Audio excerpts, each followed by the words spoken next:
একটা কালো কাপড় দিয়ে আরুর চুপটা বেঁধে আরুরকে সামনের দিকে আস্তে আস্তে এগিয়ে নিয়ে যাচ্ছে। আর আরুর যেহেতু চোখটা বাঁধা, তাই আরিশ ওকে কোথাও নিয়ে যাচ্ছে। আর এরপর বা কী হতে চলেছে সেগুলো ওর ধারণার বাইরে।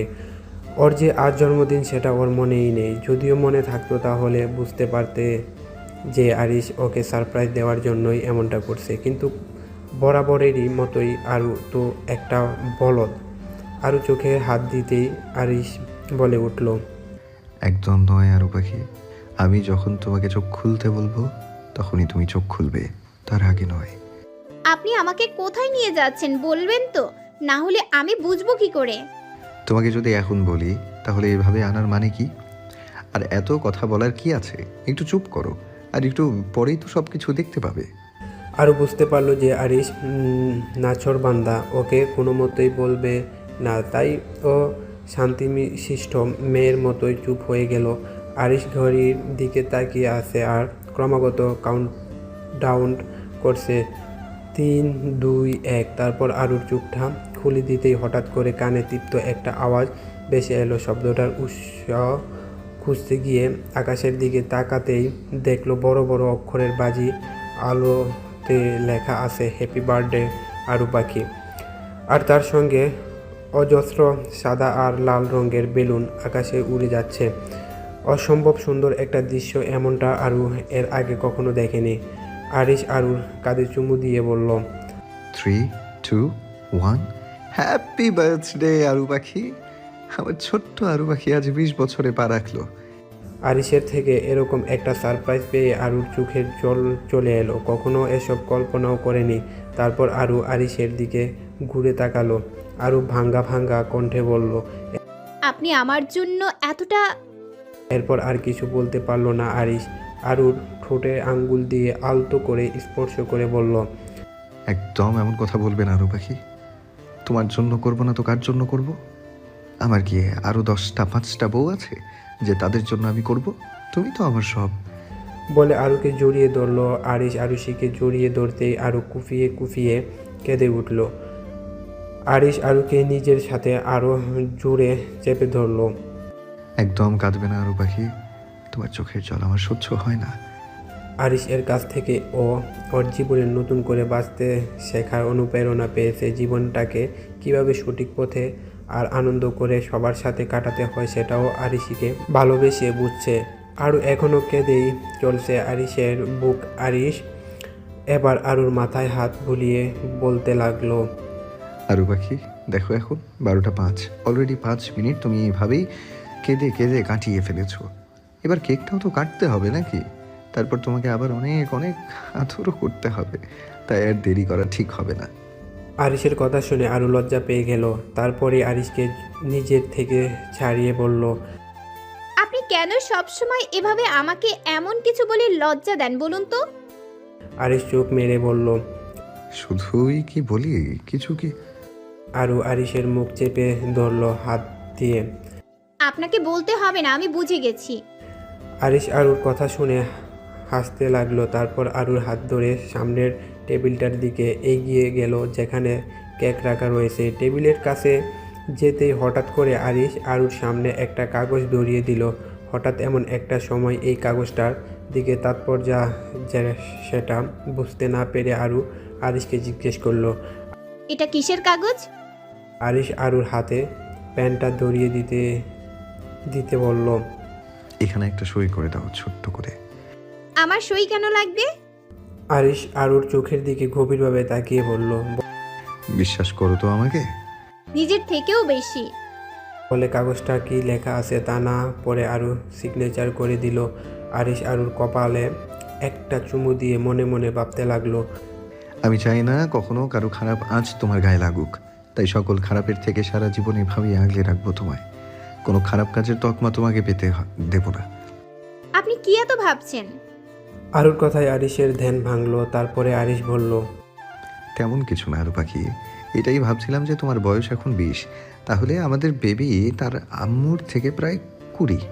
তার মানে আমাদের বেবি তোমার থেকে 20 বছরের ছোট হবে, আমার থেকে আরো 26 বছরের ছোট হবে। তুমি আমার থেকে 6 আর আমি তোমার থেকে 6 ছোট বড়, মানে অল সেট। বলে আরিশ হাসতে লাগলো। আসলে ও আরুকে কনফিউজ করার জন্য এমনটা বলল। আরিশ কি বলল তা আরুর মাথার উপর দিয়ে গেল। কথায় কোনো লজিক নেই, আউলা জাউলা কথা সব। আরিশ কি বলল আর আরু কানে নিল না, কারণ সত্যি কথাটাই কোনো লজিক নেই যে তা থেকে বুঝে কোনো মানে বার করবে আরু। আর বেশি দেরি না করে ম্যাডাম, আপনি এবার কেকটা কেটে ফেলুন। আপনিও আমার হাত ধরবেন? আরিশ আরুর কথা রাখতে ছুরিটা আরুর সাথে ও ধরলো।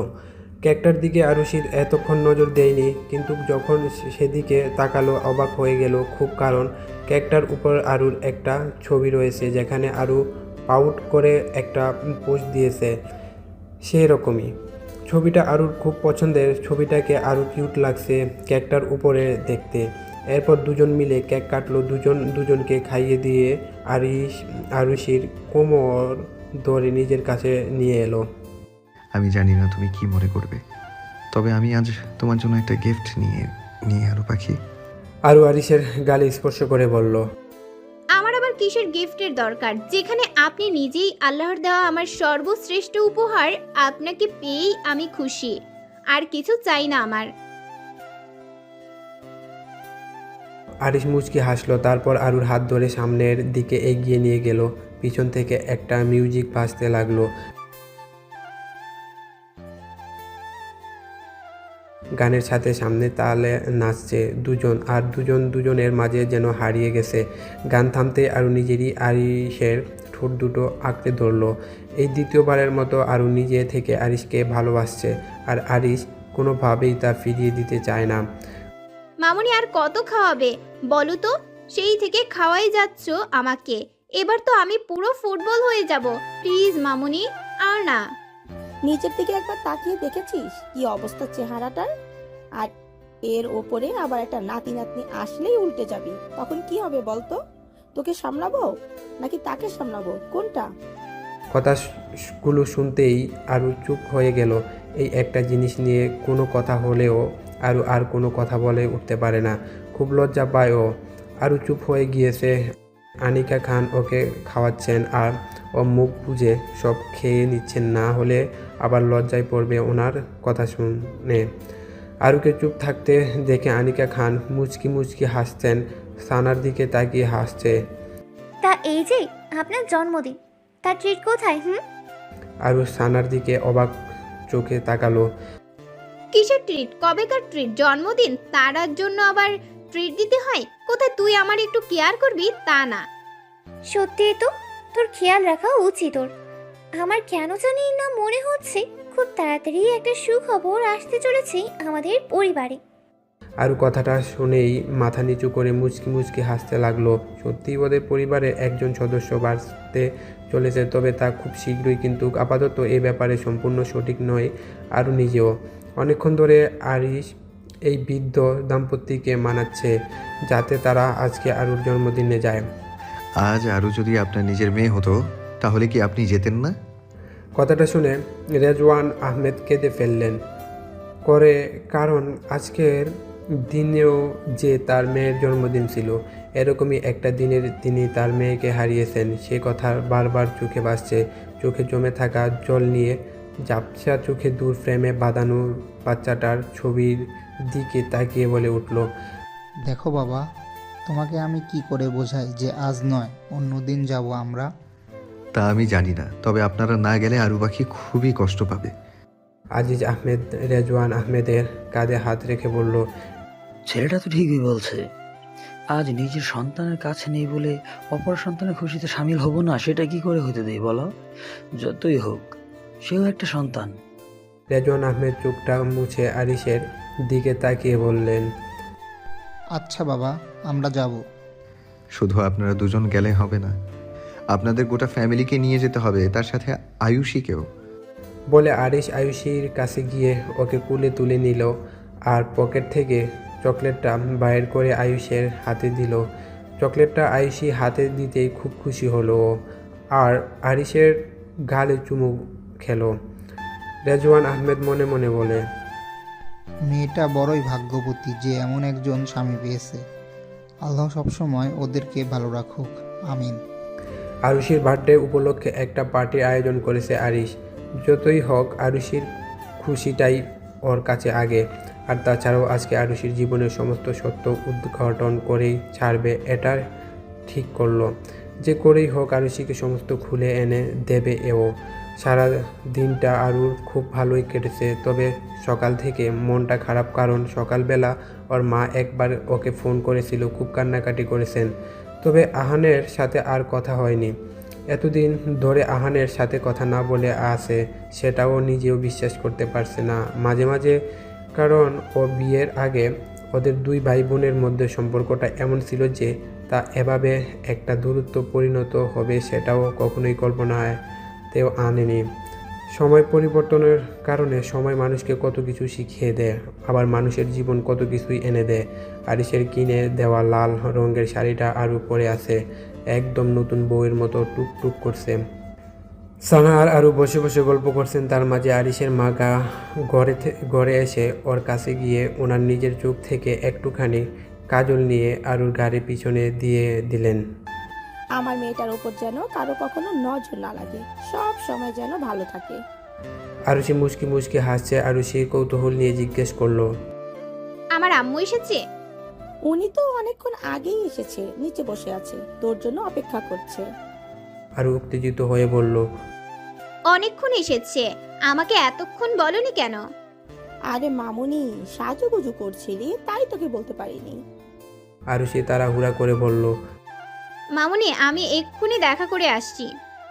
আনিকা খান আর কিছু বলবেন না, তার আগে আরু কথাটা না শুনে ওর মায়ের কাছে চলে গেছেন।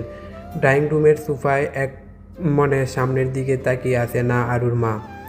কেমন যেন বিচ্ছিন্ন লাগছে ওনাকে, জীবন থেকে বড় কিছু যেন হারিয়ে ফেলেছেন তারই ছাপ মুখে। এতদিন পর আরুর ওর মাকে দেখে ওর চোখের জল চলে এলো, দৌড়ে গিয়ে ওর মাকে জড়িয়ে ধরলো। হঠাৎ অচমকা ওনাকে কেউ জড়িয়ে ধরায় উনি বেশ চমকে গেলেন। তাকিয়ে দেখলেন পাশে আরু, উনি ছল ছল চোখে আরুর গালে হাত রাখলেন। আমি বকছি আর তুই হাসছিস? এবার ওনাকে ধরে কুফিয়ে কুফিয়ে কেঁদে উঠল আরু। তুমি জানো না তোমাকে ছাড়া আমার থাকতে ভালো লাগে না আমার? তুমি পারলে কি করে এতদিন আমার সাথে দেখা না করে থাকতে? আর তুমি আর ভাইয়া আমাকে একেবারে পর করে দিয়েছো। যেমনটা তুমিও কোনো যোগাযোগ রাখো না, তেমনি ভাইয়াও আমার সাথে আর কথা বলে না। আরুর মা ওর চোখের জল মুছিয়ে দিয়ে বললেন, তোর ভাইয়া এতদিন তোর উপর অভিমান করেছিল, তবে এখন তা আর নেই। আরু তাও কেঁদেই চলছে। ওর মা আবার বলে, যতই হোক এতদিন ধরে একটা মান অভিমানের পালা চলছে, তাই এত সহজে ঠিক হওয়ার ছিল না, সেটা ভালোই বুঝতে পারছিলি। তা ভাইয়া কোথায়? ভাইয়াকে তো কোথাও দেখছি না। তোর ভাইয়া আরিশের সঙ্গে কথা বলছে, তাই অন্যদিকে কোথাও গেছে হয়তো। আরু ওর মাকে জড়িয়ে ধরে বসে আছে। আজ অনেক দিন পর ওর মাকেও পেয়েছে, তাই এত সহজে ওনাকে ছাড়বে না। তখনই রেজওয়ান আহমেদ আর ওনার গোটা পরিবার এলেন। আরিশের জোড়াজুড়িতে উনি না এসে আর পারলেন না। তাছাড়াও মেয়েটার উপর অদ্ভুত একটা টান কাজ করছে ওনার, তাই মনটা আনছান করছিল। আরুকে ওর মাকে জড়িয়ে থাকতে দেখে ওনার নিজের চোখের জল চলে এলো। আর যদিও ওনার মেয়েটা ওনার কাছে থাকতেন, তাহলে হয়তো এমনভাবেই ওটাকেও জড়িয়ে ধরে থাকতো। এভাবে ধুমধাম করে হয়তো ওনার মেয়ের জন্মদিন পালন করতেন। নিজেকে কোনো রকমভাবে সামলে নিয়ে উনি আরুর কাছে গেলেন। ওনার আরুর কাছে যেতে আরু ওর মাকে ছেড়ে মুখে হাসি নিয়ে ওনাকে জড়িয়ে ধরলেন। কেমন আছো আন্টি? আর তোমার শরীর ভালো আছে? আরুর গালে একটা চুমু দিয়ে বললেন, এই তো আলহামদুলিল্লাহ ভালো। তা আয়ুষীকে দেখছি না, ও কোথায়? তখনই আরিশ আয়ুষীকে কোলে করে নিয়ে আরুর কাছে আসলো। এই তো আয়ুষী। আরু ওকে কোলে নিয়ে আদর করতে লাগলো। যে মুহূর্তে রেজওয়ান আহমেদ আরুষিকে জড়িয়ে ধরছিল, তখন আরুর মায়ের মনে কেমন একটা অদ্ভুত অনুভূতি হচ্ছিল। বারবার মনে হচ্ছিল এই বুঝি তার মেয়েটা তার কাছে থেকে হারিয়ে গেলেও। তখনই আবার পর মুহূর্তেই নিজের মনে মনে ভাবলো মেয়েটা যে তার নয়, তবুও যে নিজের মেয়ের মতোই ভাবে সে আরুকে। কিছুক্ষণ পর অনুষ্ঠান শুরু হতেই আরিশ আরুর হাত ধরে কেকের কাছে নিয়ে গেল। কেক কাটো। আরু আরিশের দিকে তাকিয়ে। আমি একা না, আপনিও কাটবেন আমার সাথে। আরিশ আর কোনো কথা না বাড়িয়ে মুচকি হেসে আরুর সাথে কেকটা কাটলো। আরু প্রথম আরিশকে দিল, তারপর ওর মাকে, তারপর ওকে ওকে সবাইকে দিল। সবাই খুব খুশি। আরু দেখলো অনেক দূর এক কোণে দাঁড়িয়ে রয়েছে আহান। চোখের জল চলে এলো ওর এতদিন পর আহানকে দেখে। সেই দিন ওর বাবা ওকে বাড়ি থেকে বার করে দিয়েছিল, তারপর থেকে আর আহানের মুখোমুখি হয়নি ও। আরু সে আহানের কাছে গিয়ে ওকে জড়িয়ে ধরে কুপিয়ে কুপিয়ে কেঁদে দিল। তোর কি আমাকে আর মনে পড়ে না ভাইয়া? তুই তো ছোট বোনটার আর খোঁজ নিস না। আহান আর পারল না নিজেকে আটকে রাখতে, ওই জড়িয়ে ধরে কাঁদতে লাগলো। চোখ ফোটা ফোটা জল গড়িয়ে পড়ছে। বড্ড বেশি ভালোবাসে আরুকে, নিজের বোনটাকে খুব বেশি কষ্ট দিয়ে ফেলেছে ও। আমি নিশ্চিন্তে আছি, কারণ আমি জানি আমার বোনের জামাই তাকে কখনো কোনো কষ্ট পেতে দেবে না। বলে আরুষির হাত ধরে আরিশের কাছে নিয়ে গেল। আমার বোনটার সবসময় খেয়াল রেখো। আরিশ মুচকি হাসলো, সবাইকে একটু অপেক্ষা করতে বলল, তারপর নিজের রুম চলে গেল। আরুষি সহ সবাই বেশ অবাক হলো, তবে আহান অবাক হলো না, কারণ সমস্তটাই ও জানে যে এরপর কি হতে চলেছে। কিছুক্ষণ পর আরুষিকে সাথে করে একটা কাগজ আনতে দেখে আরুষির ভ্রু কুঁচকে গেল। আরু পাখি, এটা তোমার ভাইয়াকে দিয়ে দাও। আরু আরিশের দিকে তাকিয়ে বলল, কিন্তু এটা কিসের পেপার? কাল রাতে যেটাতে তুমি সিগনেচার করেছো সেই কাগজ। আরু কাগজটা হাতে নিয়ে পড়তে শুরু করলো, তারপর অবাক চোখে আহানের দিকে তাকালো। এগুলো কি ভাইয়া? আমি তো কিছুই বুঝতে পারছি না। আজ আমি সব বলছি। আরু পাখি, একটু অপেক্ষা করো। উপস্থিতি সবাই বেশ অবাক, কারণ হঠাৎ এমন একটা সুন্দর মুহূর্তের মাঝে একটা সিরিয়াস টপিক চলে আসায় পরিবেশটা থমথমে। আরু পাখি, তোমার মনে কি প্রশ্নটা আসে না যে তোমার বাবা তোমার সাথে এমনটা করলেন কেন? অভ্র তোমার সাথে এমনটা করলো কেন? বা তোমার বাবার তোমার প্রতি এত অনীহা কি কারণে? আরও এবার চমকে যাচ্ছে আরিশের এর প্রত্যেকটা কথায়। তবে এই সমস্ত অদ্ভুত কথা শুনে রেজওয়ানা আহমেদ আর তার পরিবারের সবাই বেশ অবাক হচ্ছেন, কিন্তু আসলে কি হচ্ছে সেটা বুঝতে পারছে না। আপনি প্লিজ একটু বলবেন যে কি বলতে চাইছেন? আমি ঠিক বুঝতে পারছি না। সবগুলো বলবো আরু পাখি, সব। তুমি যাকে তোমার বাবা বলে মনে করো, আরমান সাহেব, উনি আসলে তোমার বাবা নয়। ইভেন তুমি ওনার পরিবারের কোনো সদস্যও নও না। উনি তোমার মা না, আহান ভাইয়া তোমার নিজের ভাই। কথাটা শোনা মাত্রই আরুর যেন পা এর নিচে থেকে মাটি সরে গেল। নিজের কানে যেন এই সমস্ত কথা আর বিশ্বাস করতে ইচ্ছে করছে না। হঠাৎ করে কি থেকে কি সমস্ত শুনছে। আপনি এই সমস্ত কি বলছেন? আমি বিশ্বাস করি না। আরিশ আরুর কথার কোনো উত্তর না দিয়ে বলল, যাকে তুমি তোমার নিজের মা বলে মনে করো, উনি তোমাকে ধানমন্ডি থেকে কুড়িয়ে পেয়েছিলেন যখন তোমার 1 বছর বয়স ছিল। আজকের এই দিনটাতে। আমি এসব বিশ্বাস করি না। আপনি কি সমস্ত আজগুবি কথা বলছেন? তোমার বিশ্বাস না হলে তুমি তোমার মাকে জিজ্ঞেস করো, উনি নিশ্চয়ই মিথ্যা বলবেন না। আরু ওর মায়ের দিকে তাকাতেই ওর মা মাথাটা নিচু করে দিলেন, আর অনবরত যে কুপিয়ে কুপিয়ে কাঁদতে চলেছে তা ওনাকে দেখেই বোঝা যাচ্ছে। আরিশের কথা শুনে রেজওয়ানা আহমেদ এবং তার স্বামী যেন নতুন এক আশার আলো খুঁজে পাচ্ছেন, কারণ ধানমন্ডিতেই ওনাদের নিজেদের সন্তানকে হারিয়ে ফেলেছিলেন। একটা মিরাক্কেলের অপেক্ষা করছেন ওনারা। যে ব্যাপারটা দেখছো এটা একদম সঠিক। তোমার দাদু ভাই তোমাকে খুবই ভালোবাসতেন, সেই জন্য নিজের সমস্ত প্রপার্টি তোমার নামে দিয়েছিলেন। আর একজন বাইরের মানুষ হয়ে তোমার বাবা মানে আরমান সাহেব, উনি কোনোভাবেই মেনে নিতে পারেননি যে সমস্ত প্রপার্টির মালিক আহান না হয়ে তুমি হবে। তবে পেপারে ভালো করে লেখা ছিল যে তোমার 20 বছর হলেই সমস্ত প্রপার্টির মালিক তুমি হবে। তাই আমি চাই তুমি এখন সমস্ত প্রপার্টি আহানকে ফিরিয়ে দাও। আমি চাই না অপরের কোনো জিনিস তুমি নাও। তাই কালকে তোমার থেকে সিগনেচারটা নিয়েছিলাম, সেই কারণেই। আরও যেন এবার মাটিতে বসে পড়বে এরকম অবস্থা। মুহূর্তের মধ্যে কেমন উলট পালট হয়ে গেল সব। আরিশ আবার বলতে শুরু করলো,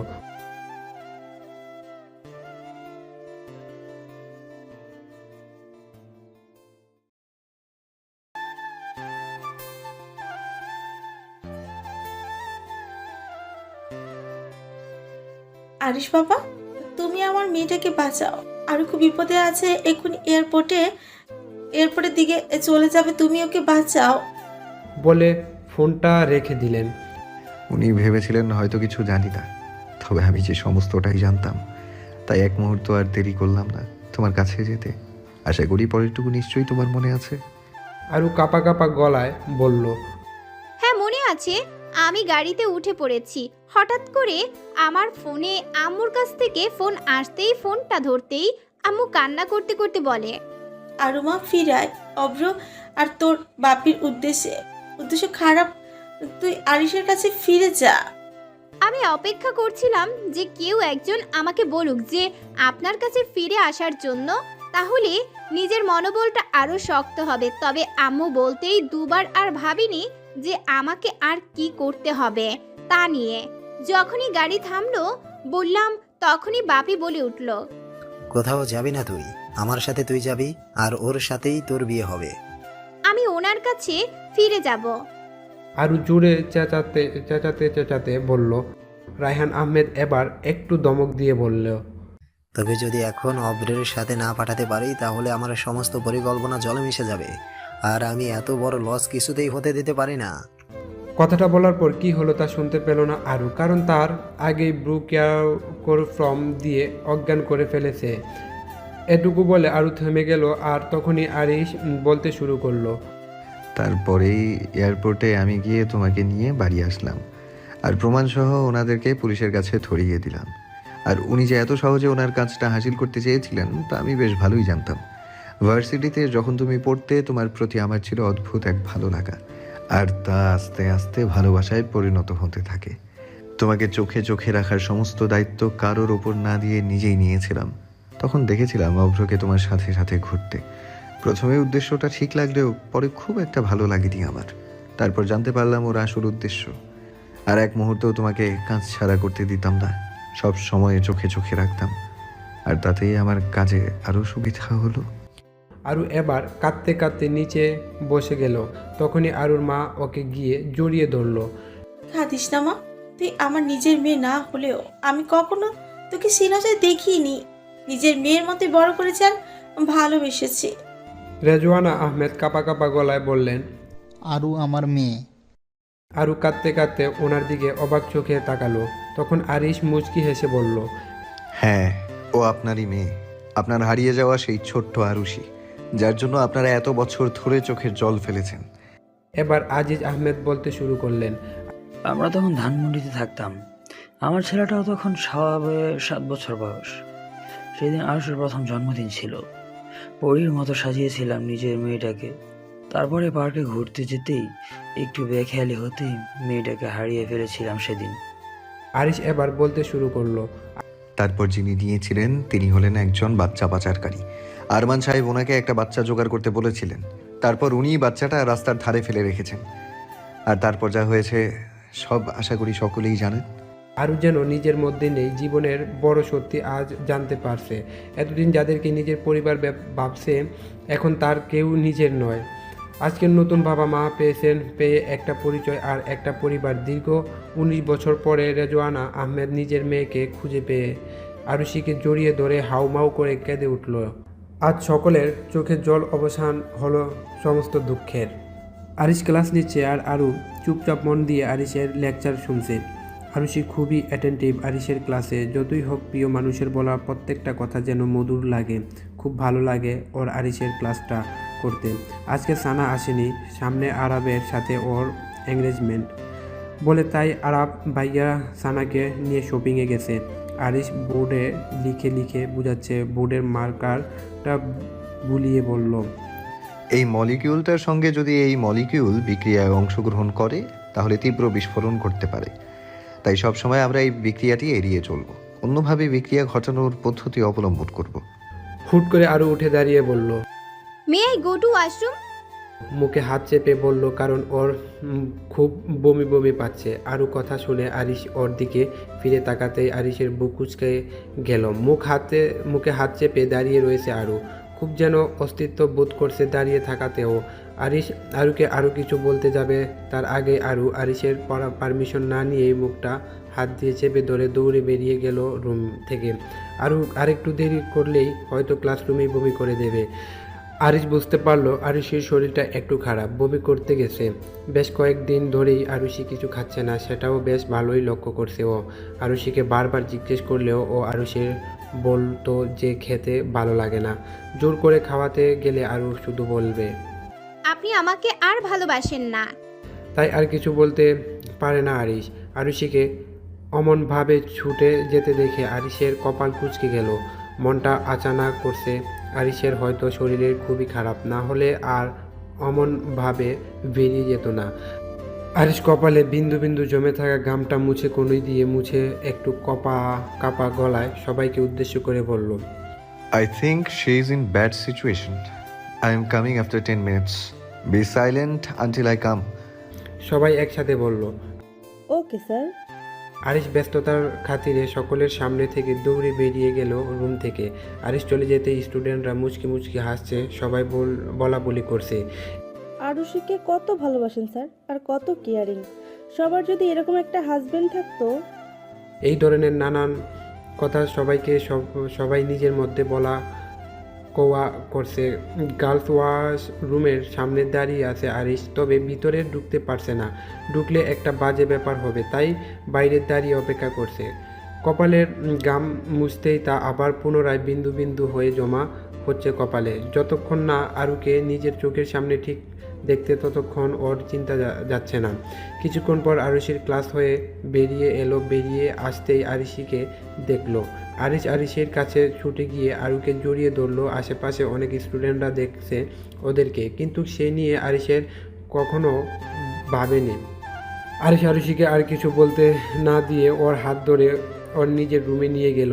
আরুষিকে সোফায় বসিয়ে দিয়ে আরুষির পায়ের কাছে হাঁটু গেড়ে বসলো আরিশ। আরুষির হাতে দুটো শক্ত করে চেপে রেখেছে আরিশ। আরুষির শরীর এখনও কাঁপছে, বমি হয়ে আরও দুর্বল হয়ে পড়ছে। একেই খাওয়া দাওয়া করে না, আর তার উপর নিজের যত্নও নেয় না। যতটুকু আরিশ করে ততটুকুই ওর যত্ন সীমাবদ্ধ থাকে। নিজে থেকে বাড়িতে যত্ন নেওয়া না আরুষি। আরিশ কাঁপা কাঁপা গলায় বলল। এখন কেমন লাগছে আরু পাখি? আরুষি চোখটা বন্ধ করে কিছুক্ষণ পর চোখ খুলে আরিশের দিকে মুচকি হেসে বলল। আরে আপনি চিন্তা করছেন কেন? এই দেখুন আমি একদম ঠিক আছি। আরিশ এবার একটা ধমক দিয়ে আরুষিকে। সব সময় আমাকে মিথ্যা কথা বলে কোনো লাভ আছে? আমার কি সেন্স অফ হিউমার নেই যে কে সুস্থ আর কে অসুস্থ তা বোঝার ক্ষমতা আমার থাকবে না? বারবার বলি নিজের যত্ন নাও, ঠিকঠাক খাওয়া দাওয়া করো, তা নয়। আরু কাচুমুচু ফেস করে বলল। আপনি আমাকে এভাবে বকছেন কেন? আর আপনি তো নেন আমার যত্ন। আপনি আমার কল্পনার থেকেও বেশি যত্ন করেন, তাই নিজের খেয়াল রাখার প্রয়োজন বোধ করি না। আরিশ আরু দুই গালে হাত রেখে বলল। তোমাকে নিয়ে আমি সব সময় ভয়ে ভয়ে থাকি, তাই কি তুমি বোঝো না? তুমি জানো তোমার কিছু হয়ে গেলে আমি বাঁচবো না। বলে আরুষির কোমর জড়িয়ে ধরল। আরুষি মুচকি মুচকি হাসছে। আরিশের ব্যবহারের মাঝে মাঝে ও নিজেও চমকে যায়। ভালো লাগে অবশ্য। আরিশ মাথা তুলে বলল। চলো তোমাকে এক্ষুনি আমি ডাক্তারের কাছে নিয়ে যাব। ডক্টর এর নাম নিতেই আরুষির মাথায় এলো সবার প্রথম স্যালাইনের বোতল আর ইনজেকশনের কথা। ভাবতেই ডুব গিলে বলল। আমি একদম ঠিক আছি, দেখুন আমার ডাক্তারের কাছে নিয়ে যাওয়ার কোনো দরকার নেই। তা বললে আমি শুনবো না। আমি যখন বলেছি তুমি যাবে তখন যাবে। আরু এবার আরিশকে ইমোশনাল ব্ল্যাকমেল করা শুরু করলো। আমি যাব না, প্লিজ আমাকে ডাক্তারের কাছে নিয়ে যাবেন না, আমার খুব ভয় করে। বলে একটু কুপিয়ে কুপিয়ে কাঁদতেই আরিশ ঘাবড়ে গেল। তারপর আরুকে নিজের সাথে জড়িয়ে নিয়ে বলল। আচ্ছা যাব না, তবে তুমি প্রমিস করো ঠিকঠাক খাওয়া দাওয়া করবে আর নিজের যত্ন নেবে। আমি বললাম তো আমি নিজের যত্ন নেব। এবার প্লিজ আপনি চিন্তা করবেন না। আর আপনি ক্লাস থেকে বেরিয়ে এলেন কেন? আরিশ একটু ভেবে বলল। কানের নিচে একটা থাপ্পড় দেবো। তুমি ওভাবে চলে এলে আর আমি ওখানে ক্লাস নেব, তাই না? সবাই কি ভাববে বলুন তো? কে কি ভাবলো আই ডোন্ট কেয়ার। তুমি কি তা জানো না যে আমি কাউকে পরোয়া করি না? যে যে যা ভাববে সেটা তার একান্তই পার্সোনাল ব্যাপার, আমার তাতে কিছু যায় আসে না। তবে আপনি এখন ক্লাসে যান, অন্তত ক্লাসটা কমপ্লিট করে আসুন। আরিশ আরুর কপালে একটা কিস করে বলল। আচ্ছা তবে তুমি এখানে বসো, যতক্ষণ না আমি আসবো ততক্ষণ কোথাও যাবে না। আচ্ছা আমি আপনার জন্য ওয়েট করছি, আপনি ক্লাসটা করে আসেন। আমি আসছি, কেমন? এক পাও নড়বে না। যদি এক পাও নড়েছো তো তোমার খবর আছে। আরিশ ক্লাসরুমের দিকে যাচ্ছে আর ভাবছে, এখন ঠিক বুঝতে পারছে যে আরুষি কিছু না কিছু বলে ওকে ডাক্তার দেখাতে বারণ করে দিয়েছে, কিন্তু বাড়ি ফিরে ও ডক্টরের চেক আপ করিয়ে ছাড়বে। সে আরুষি যত বাহানা করুক না কেন। সোফাতে বসে আছে আরুষি আর আনিকা খান একের পর এক বকা দিয়ে চলেছে আরুষি শুনছে ঠিকই, কিন্তু এক কান দিয়ে তার বার করে দিচ্ছে, কারণ ও এই পরিবারের প্রত্যেকটা মানুষকে ভালো করেই চেনে এবং জানে, এটাও বুঝে সে সবাই ওকে কতটা ভালোবাসে, তাই এগুলো বলাটাই স্বাভাবিক। আনিকা খান আরুষিকে বকছে আর তখনই আরুষি ফিক করে হেসে ফেলল। ওকে হাসতে দেখে আনিকা খান অবাক হয়ে গেল, কারণ ওনার এত বকাঝকার শর্তের মেয়েটা কিভাবে হাসে সেটা উনি ঠিক বুঝে উঠতে পারছে না। আমি বকছি আর তুই হাসছিস?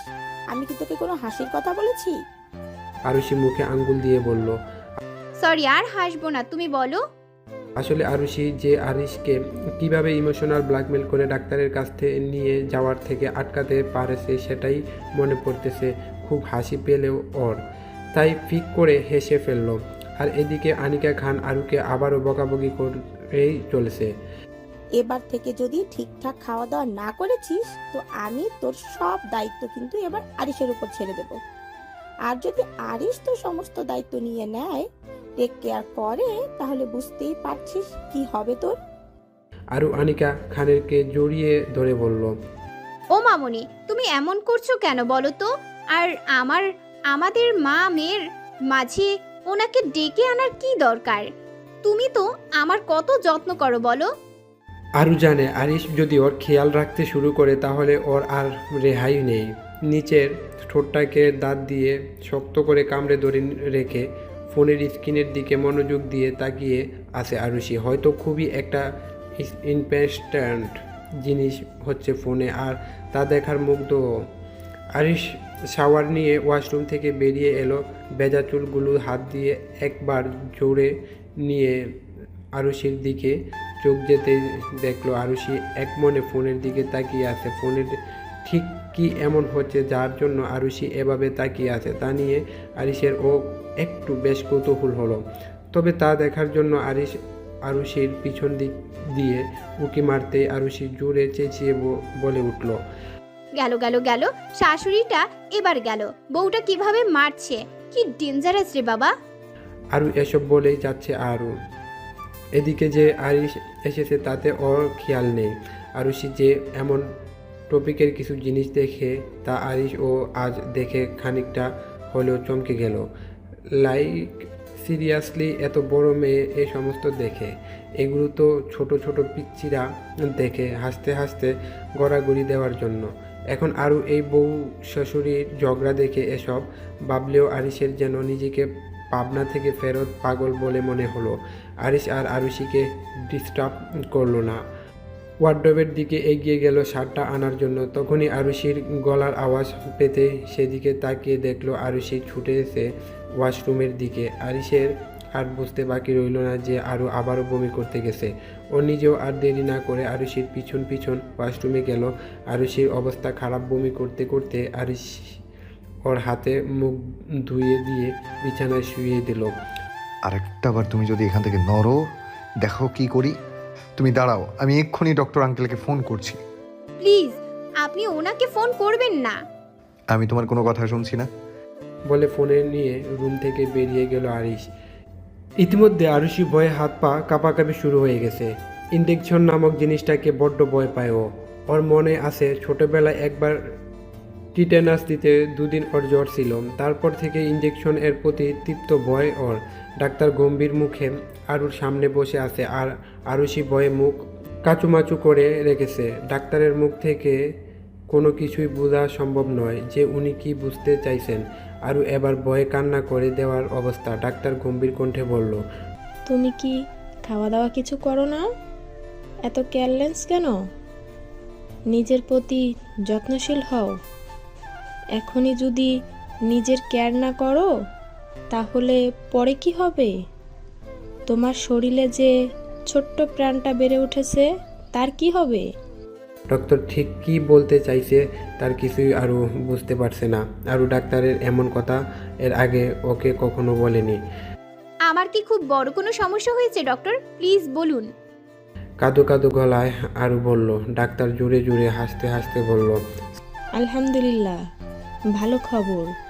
আপনাদের পরিবারে আপনারা দাদা দাদিমা হতে চলছেন, তুমি মা হতে চলেছ।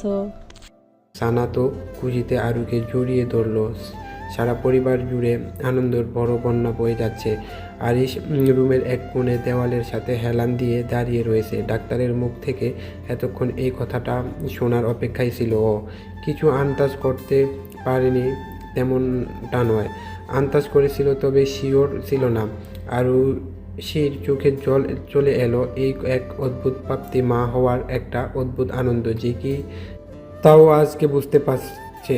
আর এটাও বুঝতে পারছে যে এত বছর ধরে ওর মা কতটা কষ্ট পেয়েছেন ওকে ছাড়া থাকতে। চোখ থেকে এক ফোঁটা জল গড়িয়ে পড়তেই আরিশের দিকে তাকাতেই আরিশের রুম থেকে বেরিয়ে যেতে দেখেই আরুর বুকে ভেতর মোচড় দিয়ে উঠল। তাহলে কি আরিশ এই খুশির খবর খুশি নয়? ও কি চায় না এই বেবিটাকে? এ সমস্ত হাজারো আজবগুজি কথা আরুর মাথায় আসছে। এখন আরু কাছে আর এসব কথা ভাবছো। তখনই আনিকা খান আরুর কাছে গিয়ে ওর কপালে ভালোবাসার পরশ এঁকে চোখের জলটা মুছে দিয়ে বললেন, এমন খুশির দিনে কাটতে নেই রে মা, এ এক আনন্দের দিন। কথাটা বলে আরুকে জড়িয়ে ধরলেন। ডাক্তার অনেকক্ষণ আগেই চলে গেছেন, তবে এখনও আরিশের রুমে আসছে না দেখে আরুর চিন্তা কাতর হয়ে যাচ্ছে। তাহলে কি আরিশ সত্যি বেবিটাকে চায় না? কিন্তু ও তো চায় এই বেবিটাকে ভীষণভাবে, আর তার সাথে আরিশকেও চায়। ও দুজনকে নিয়ে একসঙ্গে ভালোবাসবে, থাকতে চায়। আর এখন যদিও আরিশ নেগেটিভ কথা বলে তাহলে আরও কি করবে? এসব ভাবতে ভাবতে ওর মাথা খারাপ হয়ে যাচ্ছে। গুটি গুটি পায়ে সারা বাড়িতে ঘুরে খুঁজে খুঁজে আরিশকে পেল না আরও। তাহলে হয়তো ছাদে আসে এই ভেবে ছাদের দিকে পা বাড়ালো ও। জ্যোৎস্না রাতে আকাশের চাঁদটাও তীব্রভাবে উজ্জ্বল। মাঝে মাঝে এক রাশ সাদা মেঘালো তাকে ডেকে দেওয়ার ব্যথা চেষ্টা করছে, তারপর আবার ক্লান্ত হয়ে সরে যাচ্ছে একে অপরের থেকে। হয়তো মেঘালয় অভিমান করে চাঁদের থেকে দূরত্ব বজায় করে চলছে। চাঁদের মাঝখানে দাঁড়িয়ে থাকা মানুষটার উপর চাঁদের আলো পড়ে তার সৌন্দর্যতা যেন আরও দ্বিগুণ করে দিয়েছে। মানুষটার প্রেমে হাজারো বার পরেও আর কখনো বিরক্ত বোধ করবে না। ধীর পায়ে আরিশের কাছে যেতে আরুষির হাতটা টেনে আরুষিকে ওর বুকের সাথে মিশিয়ে নিল। হঠাৎ অচমকা এই মনটা হওয়ার আরও ও বেশ একটু ভয় পেয়ে গেল। আরিশ কাঁপা কাঁপা গলায় বলল, তুমি কি ভাবলে আরু পাখি? আমি বেবিটাকে চাই না? তুমি এটা ভাবলেই বা কি করে? তুমি আর আমার বেবিটাই তো আমার জীবনে একমাত্র সম্বল, যাদেরকে আঁকড়ে ধরে আমি সারা জীবন পার করে দিতে পারি। বলে আরুষির কপালে ভালোবাসার পরশেকে বলল, থ্যাংক ইউ আরু পাখি, আমার জীবনের সবচেয়ে বড় সুখ এনে দেওয়ার জন্য।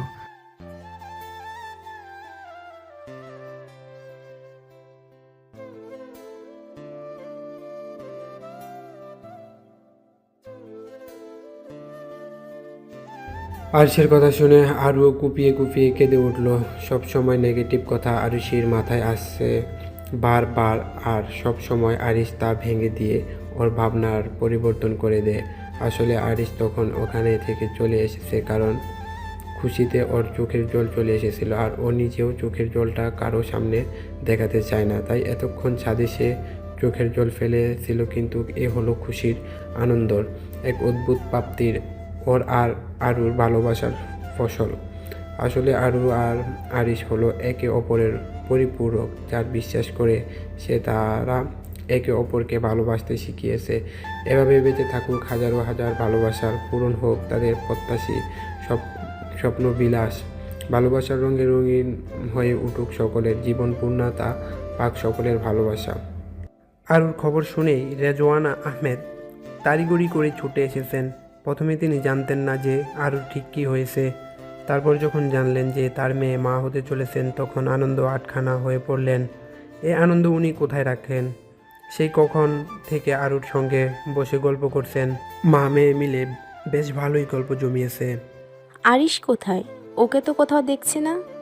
আসলে মা, উনি একটু বাইরে গেছেন দরকারে, এক্ষুনি চলে আসবেন।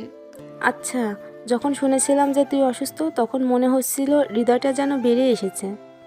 বলে আরুকে বুকে জড়িয়ে ধরলেন। আরু ওর মায়ের ভালোবাসা পেয়ে আবেগে উৎফুল্ল হয়ে গেল।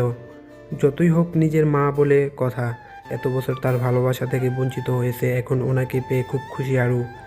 তাড়িঘড়ি করে আরুর আম্মু ছুটতে ছুটতে আরুর ঘরে এলেন। এসে বুকে জড়িয়ে ধরে হাউমাউ করে কাঁদতে আরম্ভ করে দিলেন। হঠাৎ এমনটা হওয়ার আরু চমকে গেল। তারপর বুঝতে পারলেন যে ওর আম্মু প্রচণ্ড কান্নাকাটি করছে। দুই মাকে পেয়ে বেশ খুশি আরু, দুজনকেই সমানভাবে ভালোবাসে ও। কয়েক মুহূর্তের জন্য আমার মনে হয়েছিল যে আমার জীবনটাকে আমি হারিয়ে ফেলেছি। নিজের একটু যত্ন নিতে হয় তো নাকি? এত কেয়ারলেস কেন তুই? এত বছরও তোকে আমি শুধরাতেই পারলাম না। আরু ওর আম্মুকে জড়িয়ে ধরে বলল, আমি যদি পাল্টে যাই তখন কি আমি আর তোমার সেই আগের আরও থাকবো? আমি যাতে না চেঞ্জ হয়ে যাই সেই জন্যই তো আমি এমন অবাধ্য মেয়ের মতো থাকি তোমার কাছেই সব সময়। তোমার কি ভালো লাগে না সেটা? উনি আরুর কপালে চুমু দিয়ে বললেন, তুই তো আমার সেই ছোট্ট আরু মাই থাকবি। তুই কি আমার কাছে কখনো বড় হবি নাকি রে? ওনার চোখের কোণে জল চলে এলো। হঠাৎ করে ওনার নজর গেল রেজওয়ানা আহমেদের দিকে। উনি এতক্ষণ রেজওয়ানা আহমেদকে লক্ষ্য করেনি। উনি সেই ঘরে কে কে উপস্থিত তা দেখেনি। আসলে আরুকে নিয়ে এত চিন্তায় ছিল যে আশেপাশে কোনো কিছুতেই নজর দেননি। আসলে আমি বুঝতে পারিনি যে আপনি এই ঘরে রয়েছেন। বলে আরুষির আম্মু মাথায় নিচু করে নিল। ওনার মধ্যে আজ একটা অনুশোচনার কাজ করছে, অপরের সন্তানকে কেড়ে নিয়ে নিজের সন্তানের মতো লালন পালন করার জন্য। তবুও উনি আজও এখনও আরুকে আগের মতোই ভালোবাসেন। মায়ের ভালোবাসা কোনো পরিবর্তন হয়নি। রেজওয়ানা আহমেদ মুচকি হেসে বললেন, একজন মা হয়ে আপনার থেকে এমন ব্যবহারটাই আশা করেছিলাম আপু। আপনি আমার কাছে ক্ষমা চেয়েছেন কেন? উল্টো আমার আপনার কাছে আরও কৃতজ্ঞ জানানো উচিত, কারণ আপনি এতগুলো বছর একটা মায়ের ভূমিকা পালন করেছেন, যেটা আমিও করতে পারিনি। আপনি এত বছর ওর মায়ের মতো ওর পাশে ছিলেন, ওকে ভালোবেসে গেছেন, ওর দায়িত্ব নিয়েছেন। আমি আপনার কর্মের বিন্দু পরিমাণ মাত্র কিছু করতে পারিনি, শুধু দূর থেকে চোখে জল ফেলে গেছে। আপনাকে ধন্যবাদ দিয়ে ছোট করার মতো মুখ আমার নেই, তবে আপনার প্রতি ভালোবাসার হাতটা বাড়িয়ে দিতে পারি। আরিশির আম্মু এবার কেঁদে ফেললেন, কারণ উনি ভেবেছিলেন রেজওয়ানা আহমেদ হয়তো মায়ের অধিকার চাওয়ার জন্য উনাকে আরিশির কাছে অ্যালাউ করবেন না। এই সমস্ত হাজারো আজবগুজি কথা উনি ভেবেছিলেন নিজের মনে মনে। আরুষি ছল ছল চোখে দুজনের দিকে তাকিয়ে আছেন। কত সুন্দরভাবে দুজন দুজনকে মানিয়ে নিয়েছেন, ওর সঙ্গে সম্পর্কটা নিয়ে কোনো বিবাদ ছাড়াই। এইভাবেই ভালোবাসার মানুষগুলো সুখে থাক, আনন্দই থাক। জোর করে আরুষির মুখে ডিমের শেষ টুকরো ঢুকিয়ে দিল আরিশ। এখন থেকে ওকেই আরুষিকে খাওয়াইয়ে দিতে হবে, কারণ আরিশ জানে যে ও যদি আরুর খাওয়া দাওয়ার দিকে নজর না দেয় তাহলে দুদিন পর আরুষিকে আর খুঁজেই পাওয়া যাবে না। এমন অবস্থায় আরুষি বেশি বেশি চিপস, কোল্ড ড্রিঙ্কস, চকলেট খাওয়া এগুলো খেয়ে বন্ধ করতে হবে। তবে সেগুলো একদিন সম্ভব নয়, তাই বেশ একটু খাটাখাটনি করতে হবে আরিশকে।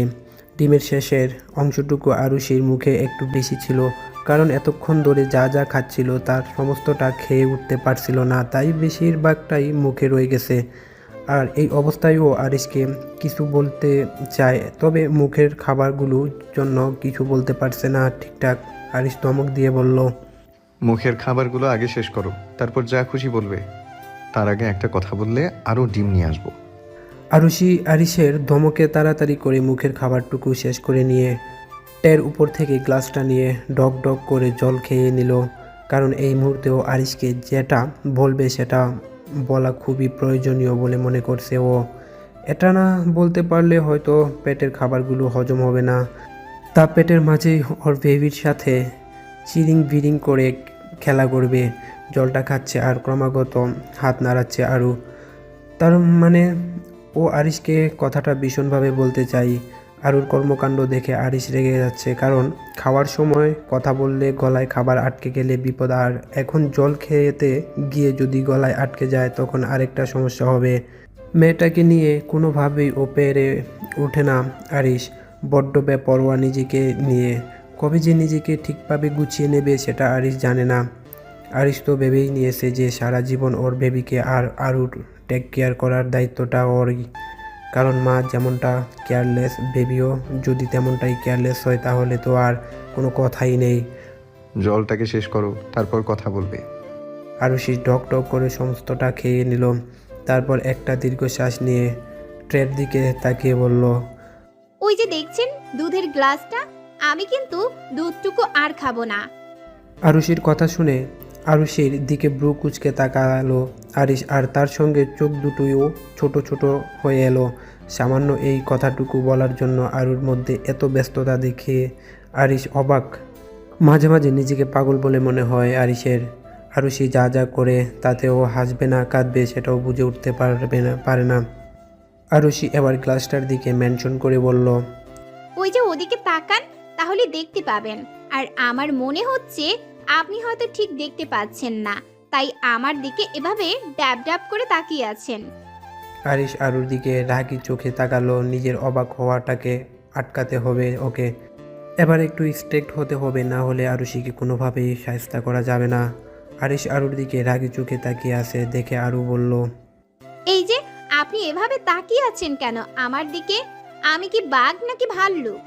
তুমি বাঘও না আর ভাল্লুকও না, তুমি আমার আরু পাখি আর আমার বাবুর আম্মু। এখন আমার বাবুর খিদে পেয়েছে, তাই তুমি এখন খাবে।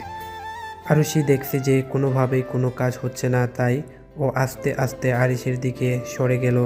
গিয়ে অচমকা আরিশের জামার কলার ধরে নিজের কাছে টেনে নিয়ে এলো। আপনি কি এখন আমাকে ভালোবাসবেন যেমনটা আপনি আমাকে বাসেন? আরিশ একটু ব্রু কুচকে তাকালো আর বুঝতে পারলো যে আরুষির মতলবটা কি। অন্যদিন আরও প্রচণ্ড লজ্জা পায়, কখনো এমন কিছু বলে উঠতে পারে না। অনেক ভালোবাসবো তোমায় আরু পাখি, ভালোবাসায় ভরিয়ে দেব। তবে আপাতত ওই এক গ্লাস দুধ তোমাকে শেষ করতেই হবে। বলে আরুকে কিছু আর বলার সুযোগ না দিয়ে দুধের গ্লাসটা নিয়ে জোর করে খাইয়ে দিল। এই দুধের গন্ধটাও যে আরুষির একদম সহ হয় না।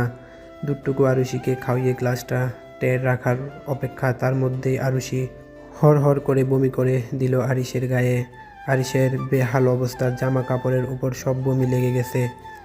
আরুষি ভয় পেয়ে গেল, তাহলে এবার কি আরিশ ওকে খুব বকাঝকা করবে এই নিয়ে ভেবে, কিন্তু না। আরিশ আগের মতোই শান্ত, যেমনটা সব সময় থাকে। ওকে অবাক করে দিয়ে আরিশ আরুষিকে কুলে তুলে নিল। তারপর প্রথমে আরুষিকে চেঞ্জ করিয়ে দিয়ে তারপর নিজে ফ্রেশ হয়ে নিল। মানুষটিকে আরুষি যতই দেখছে ততই যেন অবাক হয়ে যায় বারবার। একটা মানুষ এতটা শান্তভাবে কি করে সমস্তটা সমাধান করে, যেখানে আরুষি কখনো এত শান্ত সৃষ্টিতে কখনো কোনো কিছু ভাবে না, সমস্ত কিছুতেই ও তাড়াহুড়া করে। বারবার মানুষটার প্রেমে পড়ে যায় ও, তার জন্য কোনো কারণ লাগে না। আরিশ কোলে তুলে নিতেই আরুষি শক্ত করে শার্টের কলার খামচে ধরে। আজ ও খুব ইচ্ছা করছে আরিশের ভালোবাসা পেতে। ও জানে যে আরিশ তাকে কখনোই ফিরিয়ে দেবে না। আরুষিকে বিছানায় শুয়ে দিয়ে আরিশ আরুষির দিকে ঝুঁকে বলতে লাগলো, কেন সবসময় তোমার নেশায় আমাকে ঘায়েল করো? তুমি কি জানো না আছে বারবার আমি তোমার নেশায় আসক্ত হয়ে পড়ি? বলে আরুষির দুগালে হাত রেখে ওর ঠোঁট জোড়াকে আঁকড়ে ধরলো। আরুষিও পরম আবেশে আরিশকে ওর নিজের কাছে টেনে নিল। ক্যাম্পাসের মধ্যে বসে আছে ওরা তিনজন, তিথি, সানা আর আরু। তিনজনের মধ্যে নানান ধরনের গল্প চলছে আর তা নিয়ে হাসাহাসি চলছে নানান রকমের। মূলত সেখানে যে যায় নিজেদের জামাইকে নিয়ে চর্চা করছে। তিথি নাহিদকে নিয়ে নানান রকম কথা বলছে আর সানা বলছে আরাবকে নিয়ে। কিঞ্চিত ব্যাং বিদপ্ত ভঙ্গিতেই বলছে কথাগুলো। ওরা দুজনে আরও ওদের দুজনের কথাই শুনছে আর মুচকি মুচকি হাসছে। ওর কাছে তো আরিশকে নিয়ে অভিযোগ করার মতো কোনো বিষয়বস্তু নেই, তাই কিছু না বলে চুপ করে ওদের কথা শোনা শ্রয় বলে মনে করছে ও। এতদিন ধরে আরিশকে যতটা কাছে থেকে জেনেছে আর চিনেছে, তাতে আরও চোখের ভালোবাসা ছাড়া আর কিছুই দেখেনি। মানুষটা কি করে এতটা পারে সেটার উত্তর আজও বুঝে উঠতে পারেনি আরও। বারবারই মানুষটার প্রেমে পড়ে যায় আর তখন একটাই কথা মনে হয়, বৃথা একটা সংজ্ঞাহীন অথই সাগরের মতো মানুষকে হয়তো পুরোটা নাই বা জেনে উঠতে পারলাম, থাক না তার প্রতি কিছু অজানা ভালোবাসা। তিথি এবার আরুকে ধরে বলল, কি রে তুই চুপ করে আছিস যে? তোর কি আরিশ ভাইয়াকে নিয়ে কিছু বলার নেই? সানা মুচকি মুচকি হেসে বলল, ওর ভাইয়ার প্রতি কোনো অভিযোগ থাকতেই পারেই না, কারণ ভাই